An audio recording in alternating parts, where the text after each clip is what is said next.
नमस्कार मित्रों। आज मैं मनुष्य का स्वभाव कैसा है इसको लेकर कुछ बता रहा हूँ। आप इसको ध्यान से सुनिएगा और सोचिएगा कि मैंने जो अनुभव किया है वह कितना सत्य है और कितना असत्य है। सत्य और असत्य के बीच की जो मैंने कुछ बातों को शेयर किया है या महसूस किया है उसी को मैं आज बता रहा हूँ।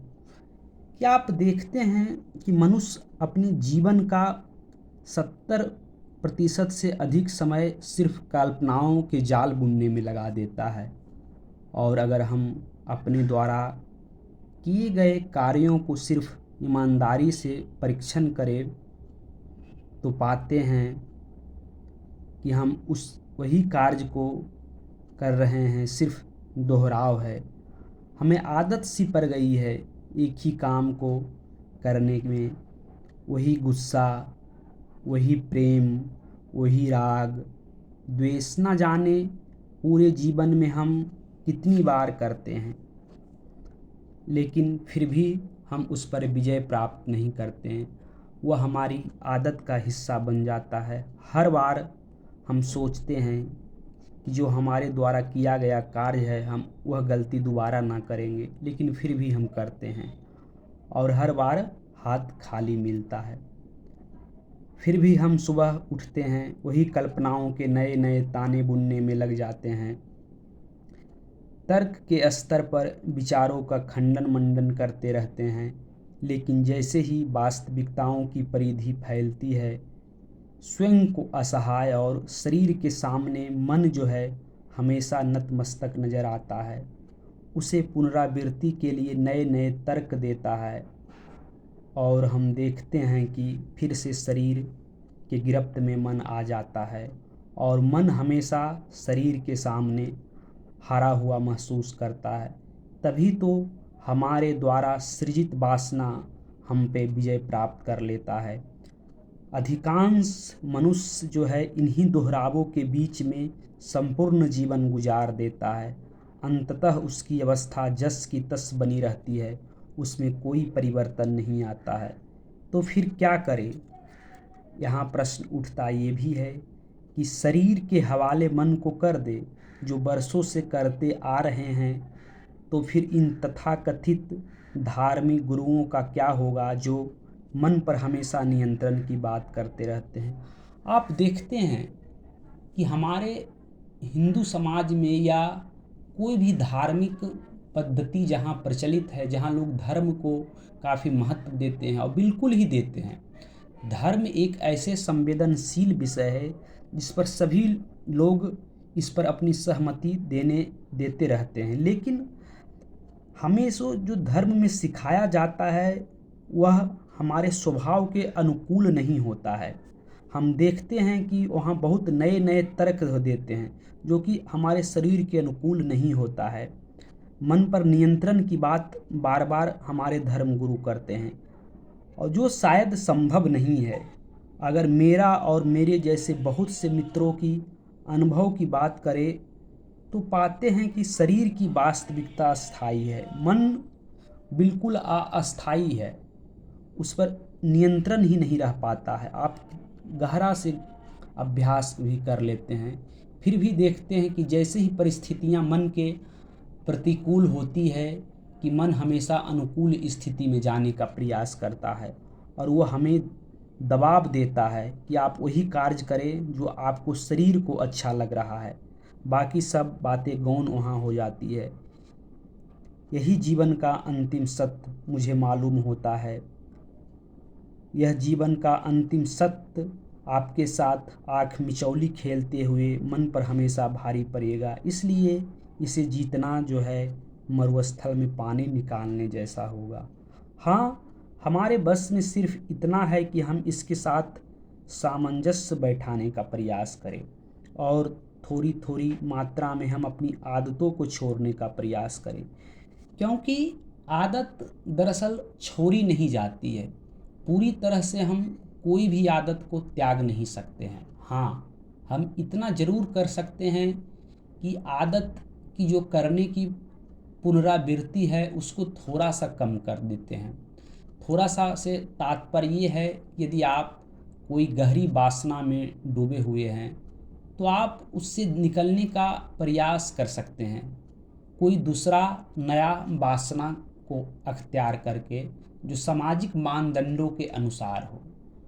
यानी कि आप यदि शराब पीते हैं तो हो सकता है कि आप शराब छोड़ने का प्रयास कीजिए, उसकी जगह कोई दूसरा नशा आप कीजिए, लेकिन नशा तो आपको करना ही होगा, अन्यथा आपका मन बेचैन हो जाएगा और आप उस नशे से निकल नहीं पाइएगा। तो इसलिए इस पर आप ध्यान दीजिएगा और सोचिएगा। हालांकि इसमें सफलता मिलना कोई निश्चित नहीं है, हम सफल भी हो सकते हैं और असफल भी हो सकते हैं, लेकिन हम प्रयास तो ज़रूर कर सकते हैं। और अगर वास्तव में देखा जाए, इसे छोड़ने की ज़रूरत भी नहीं है, क्योंकि हमारी वासनाओं की उत्पत्ति कोई पाठशाला में नहीं होती है। कुछ वासना ऐसा है जो शरीर में जन्म के साथ आता है और व्यक्ति की मृत्यु तक बना रहता है। अंतोगत्वा आप मृत्यु के शैया पर जब होते हैं उस समय भी वह वासना हमें परेशान करती है। आखिर ऐसा क्यों होता है? क्या प्रकृति जो मनुष्य का सृजन किया है किसी को पता नहीं है, कौन किया है नहीं किया है?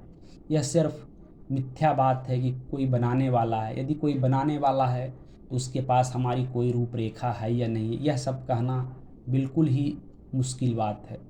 हाँ, जब सभी लोग कह रहे हैं तो बस आप इतना स्वीकार कीजिए कि कोई सृजन करता है जो बिल्कुल ही इस संसार की रचना को अंजाम दे रहा है, लेकिन इस पर हमारी कोई विशेष ज्ञान की दृष्टि नहीं है कि हम वहाँ तक सोच सकते हैं। हम इतना ज़रूर कर सकते हैं कि जो हमारे स्वभाव के अनुकूल हो हम उसी को ग्रहण करें और हम कुछ अच्छे आदतों का आदी बने। और छोड़ने, यहाँ कुछ पकड़ने की बात, ये सब बिल्कुल मिथ्या बात है। मनुष्य हमेशा परिस्थितियों का दास होता है। जिस प्रकार आपके सामने परिस्थिति उत्पन्न होगी आप उसी के अनुसार अपने व्यवहार को अंजाम दीजिएगा।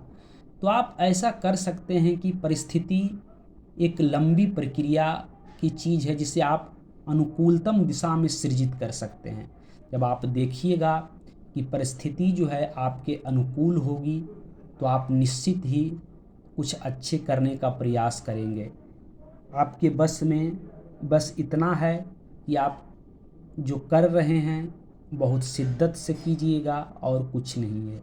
आप बिल्कुल असहाय हैं, निसहाय हैं, आपके बस में सिर्फ अपने कर्म के सिवाय कुछ नहीं है। तो फिर यहाँ छोड़ने और पकड़ने की बात ही नहीं होती है। जो बचपन के समय वासना रहता है शरीर में, वही वासना मृत्यु के समय भी है। तो यहाँ छोड़ने पकड़ने की बात जो हमारे धर्म गुरु करते हैं वह निश्चित ही उनकी अपनी सोच है। हमारे हिसाब से तो यह बिल्कुल सही नहीं है। जीवन क्या है कुछ पता किसी को नहीं है। आप कैसे क्या कर रहे हैं आपके बस में भी कुछ नहीं है। आपका जन्म लेने पर आपका अधिकार नहीं है, मरने पर भी आपका अधिकार नहीं है। आप एक निमित्त मात्र प्राणी हैं। आप यहाँ कैसे आ गए हैं इस विषय में भी आप नहीं जानते हैं। आपको लाने वाला कौन है उस पर भी आपका कोई नियंत्रण नहीं है। तो फिर आप इतने क्यों बेचैन हैं, क्यों इतने प्रतिकूल होने की स्थिति में भी आप हताश निराश दिखते हैं? आप अपने कर्तव्य को करते जाइए। और आपका अस्तित्व यहाँ बहुत छोटा है। इस पृथ्वी पर, इस ब्रह्मांड में ऐसे कितनी पृथ्वी हैं, ऐसे कितने उपग्रह हैं और ग्रह हैं जिस पे मानव होने की संभावना है। तो आप एक छोटे से पृथ्वी का, एक छोटे से देश में, एक छोटे से जगह पे रह रहे हैं। इस ब्रह्मांड की आयु के बारे में वैज्ञानिकों का मत है कि इसकी आयु अरबों वर्ष की होती है। और यदि अरब वर्ष के तुलना में आप अपनी आयु को देखिएगा तो आप पाइएगा कि आपकी आयु समुद्र में उठने वाली एक बूंद जो सिर्फ फव्वारे की तरह उठता है, बुलबुले की तरह उठता है और फिर उसी समुद्र में विलीन हो जाता है। इस ब्रह्मांड की आयु और आपकी आयु में बस यही सामंजस्य बैठता है। तो आप इतने कम समय के लिए आए हुए हैं, तो फिर क्यों इतने बेचैन महसूस कर रहे हैं? नियतिवाद का तो मैं पक्षपाती नहीं हूँ, लेकिन अगर आप जीवन को बहुत बारीक से समझने का प्रयास कीजिएगा तो आप महसूस कीजिएगा कि जीवन बिल्कुल ही नियतिवाद के इर्द गिर्द ही घूमता है। मनुष्य करता नहीं है। यदि वह करता होता तो वह हमेशा जीतता, लेकिन आप देखते हैं कि जीवन में आप अधिकांश जगह पे हारते हैं। हारने का तात्पर्य सिर्फ रोजी रोटी सफलता से नहीं है। आप कभी मन से हार जाते हैं, कभी आप अपने कर्मों से हारते हैं, कभी खुद ब खुद आप हारा हुआ महसूस करते हैं। जीतने के बाद भी यदि आपको शीर्ष की सफलता मिल गई, फिर भी आप वहाँ देखते हैं कि आपके द्वारा कुछ ऐसे कार्य कर दिए गए जो शायद नहीं करना चाहिए था, तो आप कभी कभी बेचैन होते हैं। तो इसलिए आप सहज रहिए, सरल रहिए, इतना बेचैन होने की ज़रूरत नहीं है। सफलता और असफलता ये सब तो जीवन की एक पार्ट है और वह चलता ही रहेगा।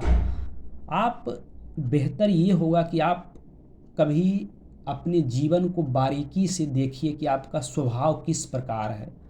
आपके स्वभाव में से कौन कौन से नकारात्मक और सकारात्मक तत्व हैं, उन तत्वों पे आप ध्यान दीजिए, गौर कीजिएगा। आप महसूस करेंगे कि आप में बहुत काफ़ी बदलाव आना शुरू हो जाएगा। बदलाव इस स्तर पर नहीं होगा कि आप काफ़ी क्रांतिकारी व्यक्तित्व आपका हो जाएगा या कुछ काफ़ी आप महान कार्यों को सिद्ध करेंगे, लेकिन आप ऐसा सहज महसूस करेंगे कि हम क्या हैं। आप अपने आप को जानने का प्रयास कीजिएगा, और यदि आप अपने आप को जान गए तो निश्चित ही है कि आपको यहाँ बहुत सारी चीज़ों को जानने की ज़रूरत नहीं है, क्योंकि बहुत सारी चीज़ों आप जानकर भी आप अपने आप को नहीं जानते हैं, तो वह बेकार की बातें हैं, वह सब कूड़ा करकट है। आप खुद को जानिए, आप अपने स्वभाव को जानिए। मेरा इस वीडियो को बनाने का मुख्य उद्देश्य यही था कि हम अपने स्वभाव में जो कर रहे हैं, कितनी गलतियां करते हैं, कितनी अच्छाइयों को अंजाम देते हैं, यही सब देखना था। मैं फिर कुछ ऐसी बातों को कल आपके सामने शेयर करूंगा जो शायद आपको अच्छा लग भी सकता है और अन्यथा नहीं भी लग सकता है। सहमति और असहमति में आप ज़रूर इस पर कमेंट कीजिएगा। Thank you. एक बार फिर से धन्यवाद मित्रों।